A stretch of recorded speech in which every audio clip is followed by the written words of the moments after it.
Today we will discuss lower back disorders, various of lower back disorders. Many people suffering from lumbalgia, pain in lower back, with no irritating, with no neurological picture, just significant intensive pain in lower back, one side, in the middle, both sides, lower back region pain. Some people suffering from abnormalities known as a radiculopathy. It's irradiating pain, means on the spinal level, spinal nerves compressed by herniation of disc, bulgings of discs, or combination of compression, irritation of spinal nerve. I should say irritation as a result. Muscles include piriformis, accumulating tension until start on peripheral level to compress sciatic nerve and will awake neuralgia, means neurological pain, most in tooth pains, most intensive pains that we experience. All this considered to be lower back disorders. I always said that massage therapy must be utilized as a preventive effort, being this in stress management, prevention of back and limb disorders. It's a huge power. If we will look over this skeleton, look, this is the skeleton lumbar spine. 5 lumbar vertebrae. Between them we have intervertebral disc. This is facet joint, and of course here additional 2 ligaments and tendons, muscles. And if somebody is staying gravity, he's staying in gravity, and this gravity on region, on lower back region, include pelvic, sacrum also kind of includes sacroiliac joint, experience this gravity when we stand vertical.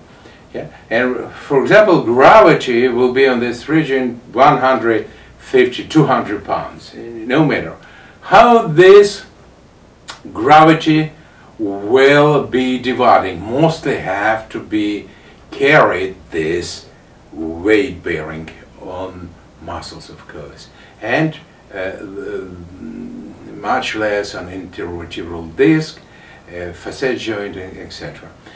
Now, sometimes people accumulating due to reasons of stress, physical overwork, people working out, involved in sport activities, and do not rehabilitate themselves from overtraining.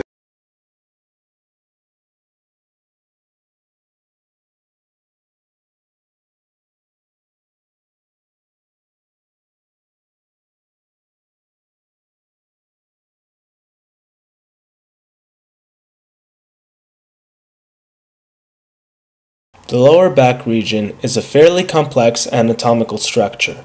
It contains many components such as the intervertebral discs, facet joints, spinal erectors, and rotator muscles. There are also stabilizers like abdominals, including lateral abdominal walls, etc. Therefore, when athletes sustain sprain-strain type injuries in the lower back region, it could result in multiple anatomical component traumas. The lumbar spine region is a very important component of the lower back.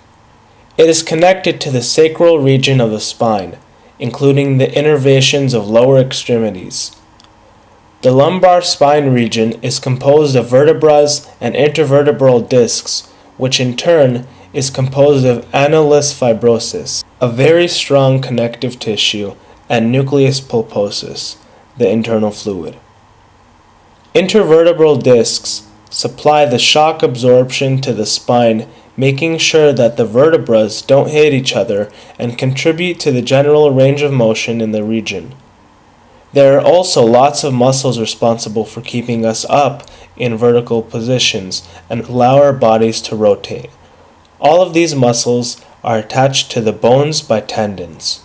When the lower back is subjected to a sprain-strain type injury, the lumbar spine region is very vulnerable. When sprain strains happen to muscles and ligaments, all components of the lumbar spinal column are traumatized.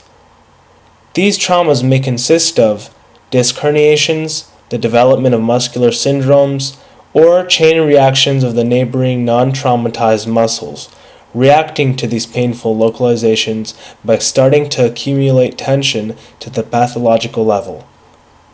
Therefore, Boris proposes how to perform self-rehabilitating steps that will affect all of these potentially injured components, and comprehensive treatment that stimulates the healing process of the entire lower back region. The role of post-event sport rehabilitative massage is to manage this exercise stress side effects. And let's say if this not managed, and this 200 pounds, and when muscles accumulate tension, they demonstrate insufficiency. Means this 200 pounds will sustain, but will be dividing more, will go on intervertebral discs, facet joints, ligaments involved in it, etc. Now, with time, muscles will accumulate so much tension that will produce muscles, and with time, fascia will accumulate tension that will produce significant pain. We call this myofascial pain. People coming to the doctor, I have terrible pain, they do MRI, they're like, no, you don't have problem. And people were happy, I have no problem, but he cannot function, he cannot live normal life, he cannot sleep, every movement causing him pain. This is myofascial pain, cannot be detected by radiological means and palpation. We do perfectly well in this case, is very effective with performing connective tissue massage, we're performing in kneadings, we're performing the other stuff that helping us to fight these myofascial tensions. Now with time, because discs start working overtimes and facet joints, overloads start compensating this weight bearing, the inside of disc nucleus start dehydrate. This is empty in case, of course it's not, there is inside fluid, peripheral annulus fibrosus. This is ring that hold and causing this shock absorption, preventing vertebrae to hit each other, preventing too much load on facet joints. Yeah, but due to overwork, compensatory weight-bearing work, this inside nucleus start to dehydrate, and little by little it start bulging, because less mass quantity of this fluid within nucleus, and this is bulging. But people continue to use, and muscles will kind of accumulate more and more tension, will demonstrate insufficiency, and this bulging little by little will so weakened inside the microscopical fissuring that one day it will the fragment of nucleus pulposus will herniate, it will tear and will come out and will sit, will compress. Of course, bulging also can irritate or compress the spinal nerve, and this is not pleasant stuff. This is, you see, the nerve will be compressed, a reflectorial spasm, edema immediately, accumulation of excessive amount of extracellular fluid, venous blood, so there's all this stuff.